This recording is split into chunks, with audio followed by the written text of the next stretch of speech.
잠언 19장 여러분과 함께 잠언 19장을 강해하기 전에 잠언 18장의 잠언들을 함께 읽고서 또 잠언 19장을 강해토록 하겠습니다. 먼저 18장 9절 말씀 함께 합독합니다.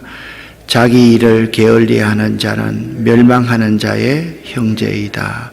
아멘. 10절 말씀입니다. 여호와의 이름은 견고한 망대라.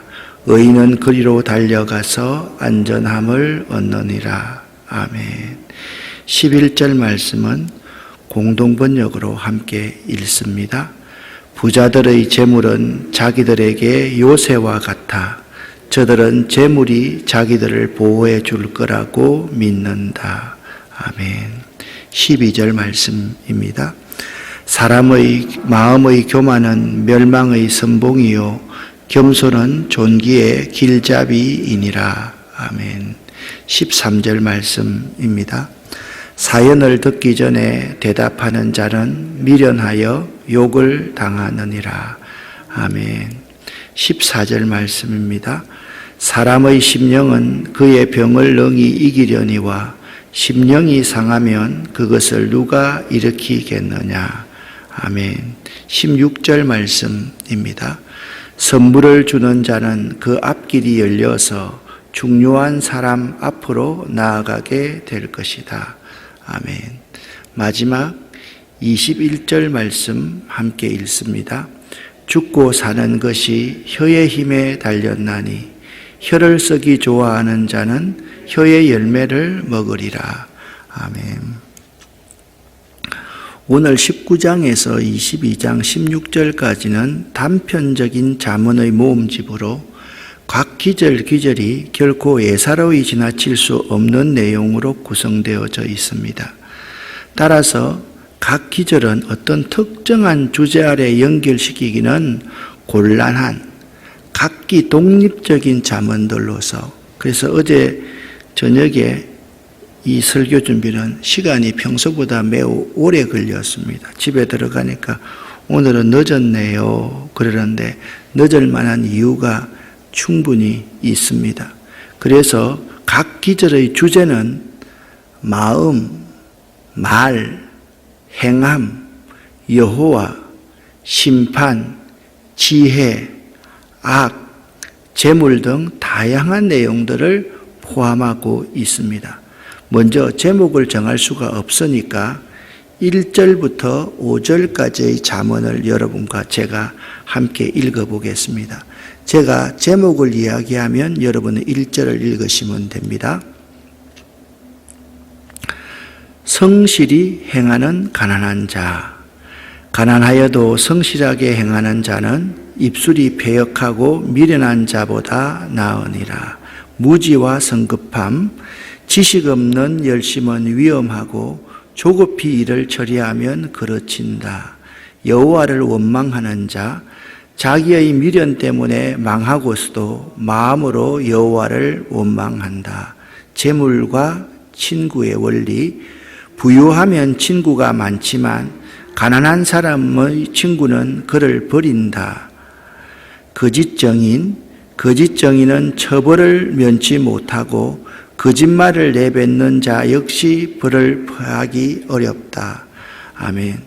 오늘 1절 말씀이 매우 은혜가 되어서 제일 처음과 제일 마지막을 장식하고 싶었습니다. 성실이라는 단어입니다.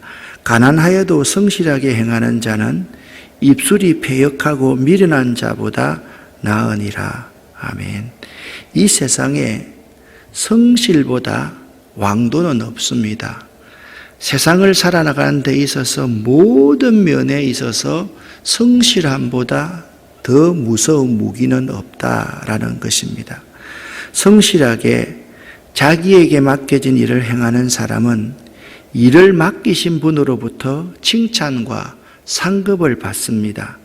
그뿐 아니라 더 많은 일을 맡기십니다. 제가 분목사 때 일들입니다. 제 눈에는 교회 내에 거미줄이 보이지 않는데 이상하게 담임 목사님의 눈에는 거미줄이 보이는 거예요. 저는 아무리 거미줄을 찾으려고 해도 거미줄을 찾을 수가 없는데 그분은 저기 거미줄 있다, 저 거미줄 걷어라, 그렇게 보면 있는 거예요. 그분과 저의 차이점은 주인의식을 가진 성실함과 저는 그냥 직원, 일꾼으로 있는 차이라는 생각을 하게 되었습니다. 누구라도 하나님께 인정을 받고 존귀하게 여김을 받고 싶은 사람은 아무리 작은 일에서라도 주께서 맡기신 일이라는 생각으로 기쁨과 성실함으로 최선을 다해야만 합니다. 제 아무리 특별한 은사나 능력이 있는 사람이라 할지라도 하나님 앞에서, 사람 앞에서 성실하지 못하다면 결코 하나님과 사람에게 인정받지를 못할 것입니다. 3절 말씀입니다. 마음으로 여호와를 원망하는 미련한 자에게 주어지는 결과가 무엇인가? 미련한 자에게는요, 이런 결과가 주어집니다. 자신의 범과와 죄를 지은 결과와 연고로 고난을 당합니다. 그리고 미련한 자는 욕을 당합니다. 미련한 자는 패망케 됩니다. 미련한 자는 교만하여 입으로 매를 자청하는 자입니다. 미련한 자는 그 미련한 것이 결국 징계가 됩니다. 미련한 자의 특징은요, 딱 한마디입니다. 항상 책임을 자기에게 돌리지 않고 하나님과 이웃에게 돌린다는 점입니다. 고린도전서 1장 18절 말씀을 보면 이런 말씀이 있습니다. 십자가의 도가 멸망하는 자들에게는 미련한 것이요 구원을 받는 우리에게는 하나님의 능력이다 라는 말씀이 기록되어져 있습니다. 미련한 자의 관점으로 보면 예수가 십자가에 달려서 죽는다 한들 어떻게 이 모든 온 세상 사람들이 구원받겠느냐? 차라리 생명을 유지하는 것이 더 낫지라고 생각하기 쉬운 것입니다. 따라서 우리 믿는 자들은 영육을 파멸로 이끌어가는 미련함에서 벗어나 몸은 죽여도 영혼은 능히 죽이지 못하는 자들을 두려워하지 말고 오직 몸과 영혼을 능히 함께 지옥에 멸하시는 분을 두려워해야 하며 오직 여호와를 경외하는 지혜로운 자들이 되어야만 합니다. 4절 말씀은 이 세상 세속이 어떤 원리를 갖고 있는지를 말씀하고 있어요. 4절 말씀은요, 이 말씀 이 자체가 잠언이다 이거 그대로 믿는 게 아니라 세상은 이런 원리를 가지고 있다라는 의미입니다. 그러니까 재물이 많으면요, 친구가 많고 가난한 사람에게는 친구들이 떠난다라는 것이 세상의 원리라는 거예요. 그걸 알아라는 거예요. 그래서 재물에 마음을 두지 말라라는 거예요. 세속적인 재물의 특성은 이렇습니다. 영적인 것에서는 무가치한 것입니다. 세속적인 재물의 특징은 허무한 것입니다. 세속적인 재물의 특징은 때로는 재물을 갖는 그것이 자신에게 해를 가져오다 줄 수도 있다라는 것입니다. 저는 이런 분들을 정말 많이 봤습니다.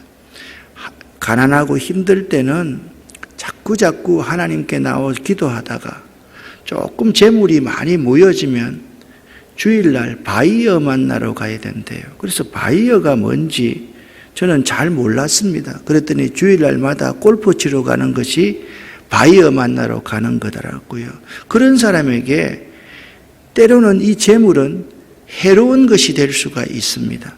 그리고 세속적인 재물의 특성은 하나님의 말씀을 듣고 믿음이 자라는 것을 매우 방해합니다. 그리고 세속적인 재물의 특징은 영원하지 못하고 썩은 것임을 알아야만 합니다.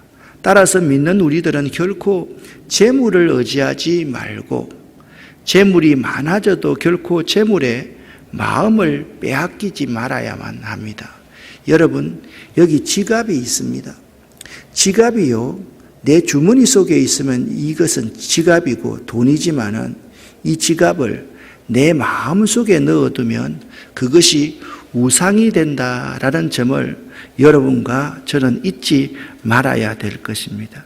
시편 52편과 시편 62편 10절 말씀을 연이어서 한번 읽어보겠습니다.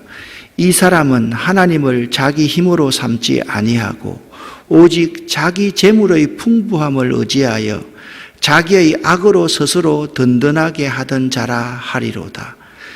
포악을 의지하지 말며 탈취한 것으로 허망하여지지 말며 재물이 늘어도 거기에 마음을 두지 말지어다.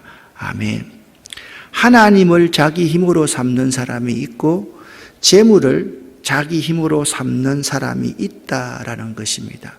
오직 재물의 풍부함을 의지하며 살아가는 사람이 있다라는 것입니다. 그런 사람은 어떤 사람이냐? 자기의 악으로 스스로 든든하게 하는 자다라고 말씀하고 있습니다. 그러므로 재물이 늘어도 거기에 마음을 빼앗기지 말아야 한다라고 말씀하고 있습니다. 어려움에 대해서 6절과 7절 말씀을 함께 읽어보겠습니다. 너그러운 사람에게는 은혜를 구하는 자가 많고 선물을 주는 자에게는 누구나 가까이 하려 한다. 가난하면 친척들도 멀리하니 친구들이야 말할 것도 없다. 사정해도 친구들은 달아날 뿐이다. 아멘. 여러분, 이 말은 뭐냐면 부자가 되면 친구들이 많아지기 때문에 부자가 되어라는 말이 아닙니다.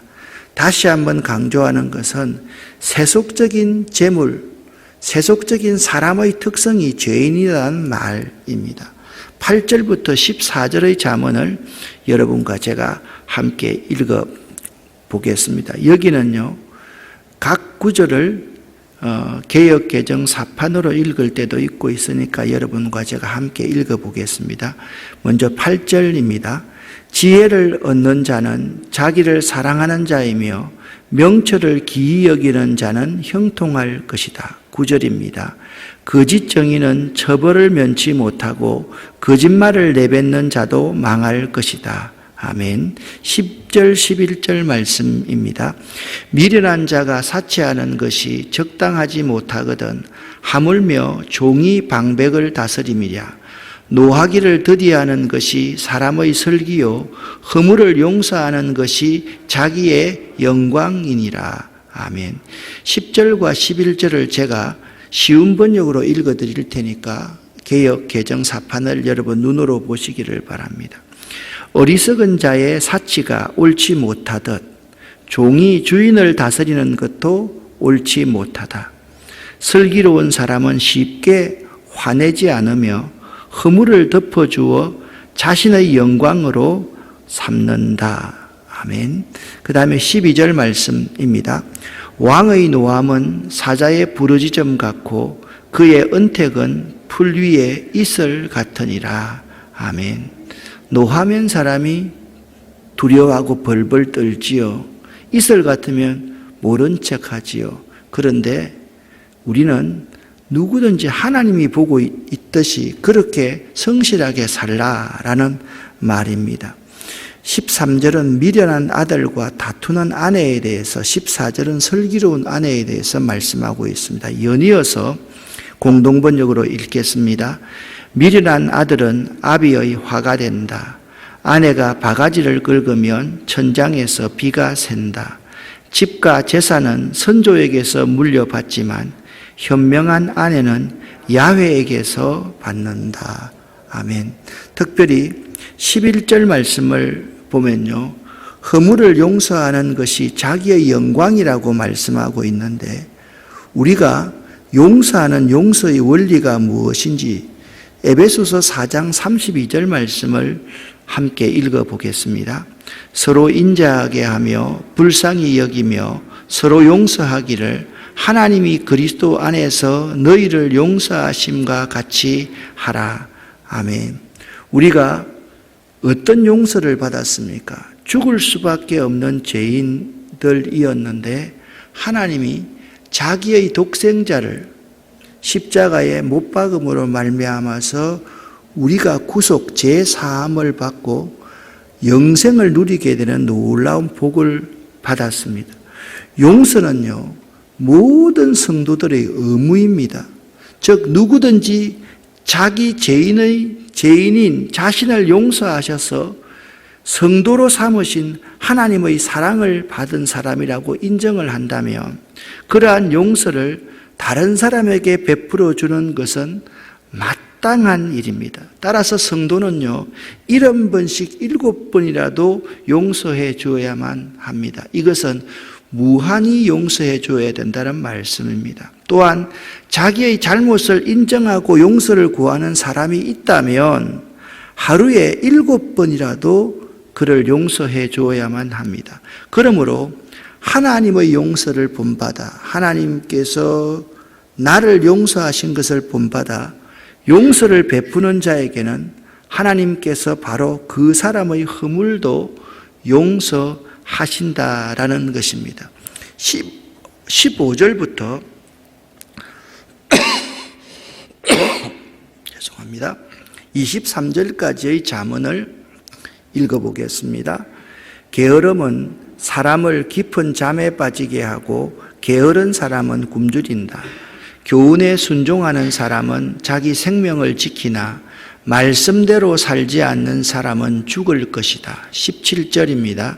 가난한 자를 불쌍히 여기는 것은 여호와께 구워드리는 것이니 그의 선행을 그에게 갚아주시리라. 18절입니다. 아직 희망이 있을 때에 자식을 징계하여라. 그가 망할 때까지 내버려 두지 마라. 아멘. 19절 20절입니다. 성미가 조급한 사람은 화를 자초하여 건져주어도 또 같은 잘못을 저지른다. 조언을 듣고 교훈에 순종하여라. 그러면 마침내 지혜롭게 될 것이다. 아멘. 21절부터 23절입니다. 사람의 마음에는 많은 계획이 있지만 결국 여호와의 뜻대로 성취된다. 사람이 바라는 것은 변함없는 사랑이다. 거짓말을 하는 것보다는 가난함이 낫다. 여호와를 경외하면 형통하고 만족감을 얻으며 재난을 피한다. 아멘. 19장 16절 말씀을 다시 한번 읽어보겠습니다. 계명을 지키는 자는 자기의 영혼을 지키거니와 자기의 행실을 삼가지 아니하는 자는 죽으리라. 아멘. 17절 말씀입니다. 가난한 자를 불쌍히 여기는 것은 여호와께 구워드리는 것이니 그의 선행을 그에게 갚아주시리라. 아멘. 우리가 이 세상에 있는 가난한 자, 불쌍한 자, 소외된 자를 섬기면 그것은 하나님께 구워드리는 것이기 때문에 구원을 받은 하나님께서 반드시 그 선행을 갚아주신다라는 말씀입니다. 그래서 우리는 가난한 자를 불쌍히 여길 줄 알아야만 합니다. 19장 21절 말씀 함께 읽겠습니다. 사람의 마음에는 많은 계획이 있어도 오직 여호와의 뜻만이 완전히 서리라. 아멘. 23절 말씀입니다. 여호와를 경외하는 것은 사람으로 생명에 이르게 하는 것이라. 경외하는 자는 족하게 지내고 재앙을 만나지 아니하느니라. 아멘. 24절부터 29절의 잠언들을 함께 읽겠습니다. 24절입니다. 게으른 사람은 손을 밥그릇에 얹고도 자기 입에 집어넣기를 귀찮아한다. 25절입니다. 거만한 자를 매질하여라. 그러면 미련한 자가 깨닫게 될 것이다. 명철한 자를 책망하여라. 그러면 그가 지식을 얻을 것이다. 아멘. 26절부터 29절까지의 말씀입니다. 자기 아버지를 구박하고 자기 어머니를 쫓아내는 자식은 수치와 부끄러움의 자식이다. 내 아들아, 교훈을 듣지 않으면 결국 너는 지식의 말씀에서 벗어날 것이다. 악한 정의는 법을 비웃고 악인의 입은 죄를 물 마시듯 한다. 징계는 거만한 자들을 위한 것이요 매는 어리석은 자들에게 필요한 것이다. 아멘. 25절부터 29절까지의 말씀을 보면 징계가 가져다주는 유익한 점에 대해서 말씀하고 있습니다. 히브리서 12장 11절 제가 읽어보겠습니다. 무릇 징계가 당시에는 즐거워 보이지 않고 슬퍼 보이나 후에 그로 말미암아 연달한 자에게는 의의 평강한 열매를 맺나니라고 징계의 유익을 말하고 있습니다. 특별히 우리 부모들이 자식들에게 사랑도 가르쳐 베풀어야 되고 공의로움도 함께 세울 수 있어야만 합니다. 이 두 가지가 두 바퀴 같아서, 두 기둥 같아서 사랑만 해주면 공의, 버릇이 없게 되고, 항상 여기 공의만 강조하면 율법적인 사람이 되어서 냉혈 인간으로 우리 자녀들이 자라간다라는 점을 잊지 마시기를 바랍니다. 19장 27절 말씀을 함께 읽어보겠습니다. 내 아들아, 지식의 말씀에서 떠나게 하는 교훈을 듣지 말지어다. 아멘. 성경에 나타난 징계의 유익을 찾아보면 다음과 같습니다. 하나님의 징계를 받는 자는 복 있는 자다라고 성경은 말씀하고 있습니다. 징계를 받아야지 영혼의 구원을 받게 된다라고 말씀하고 있습니다. 징계는요, 징계를 당할 당시에는 아프고 쓰라리고 싫어도 징계의 유익은요, 평안과 마음의 기쁨을 결국은 가져다 줍니다. 징계를 받아야지 징계를 받지 않게, 정죄를 받지 않게 됩니다. 징계는요, 사람을 회개하게 하고 진리를 알게 하는 유익이 있습니다. 하나님께서 자신을 사랑하신다는 사실을 징계를 통해서 깨닫게 됩니다. 여러분, 저는 많은 성도들을 만나지 않습니까? 하나님이 자신을 사랑한다는 사실을요, 하나님의 사랑을 통해서 깨닫는 사람이 있습니다. 이 부류는 십자가의 구속의 사랑을 깨닫고 이 십자가 앞에서 밤새, 여러분 이런 경험이 있으시죠? 백가죽과 등짝이 딱 붙어가지고 여기서 그냥 대굴대굴 구르면서 그 하나님의 구속해 주신 그 사랑 때문에 은혜 가운데 거하는 사람이 있습니다. 사람 되는 사람이 있습니다. 또 한 가지는요, 이런 부류의 사람이 있고, 또 한 가지는 하나님 앞에 매를 맞으면서 그 매를 통해서 하나님의 사랑을 깨닫는 사람이 있습니다. 그래, 지금까지 내가 누리는 모든 것이 하나님의 놀라운 은혜였구나. 조그마한 일상 하나하나까지도 하나님의 사랑이었구나. 그걸 깨닫게 됩니다. 여러분은 어떤 부류에 속하는 사람입니까? 십자가의 그 사랑 앞에서 하나님의 사랑을 깨닫는 사람입니까? 아니면 징계를 통해서 하나님의 사랑을 깨달은 사람입니까? 이 두 가지 중에 한 가지만을 선택할 수는 없지요. 어떨 때는 십자가 앞에서 하나님의 사랑을 깨닫는 사람이 있고, 어떨 때는 내가 교만할 때 징계를 통해서 하나님의 사랑을 깨달을 수 있다라는 사실입니다. 여기 여러분 가만히 한번 보시면 징계를 받아야지 공의로움이 무엇인지를 깨달아 알게 된다라는 것입니다. 오늘 1절부터 마지막 절까지를 읽으면서 제 눈에 가장 들어왔던 단어는 성실이라는 단어입니다. 가난하여도 성실하게 행동하는 자는 입술이 패역하고 미련한 사람보다 훨씬 더 낫다. 잠언 19장 1절 말씀입니다. 다시 한번 여러분 말씀드립니다. 뚜벅이가 되십시오. 꾸준한 사람이 되십시오. 성실한 사람이 되십시오. 하나님이 나를 보고 있다. 그 사실을 알고 성실하게 행하는 것보다 이 땅에서의 왕도가 없습니다. 저는 항상 우리 목사님들에게 이런 말씀을 드립니다.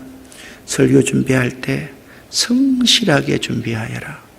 젊을 때 자꾸 기교를 부리려고 하지 말고 본문 말씀을 충분히 읽고 서기하고 그 본문 말씀의 원어를 찾아가고, 그리고 하나님이 주신 은혜를 교인들과 함께 나누어라.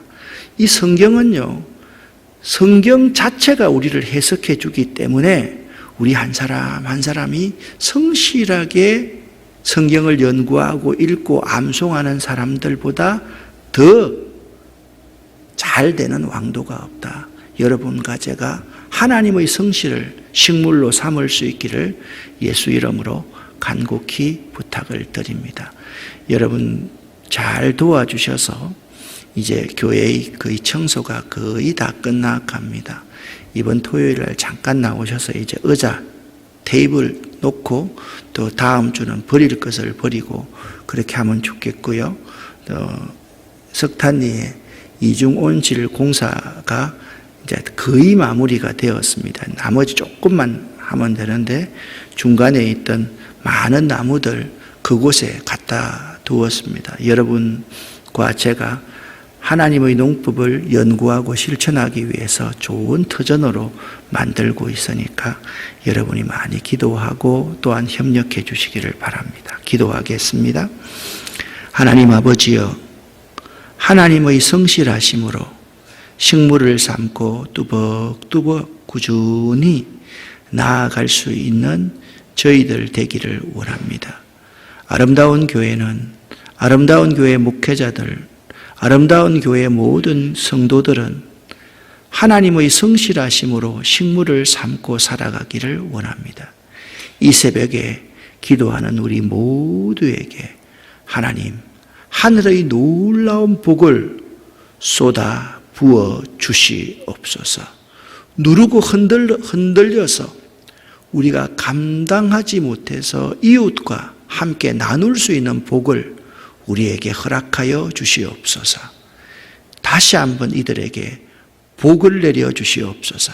예수 그리스도 이름으로 축복하옵고 간절히 기도 올립니다. 아멘.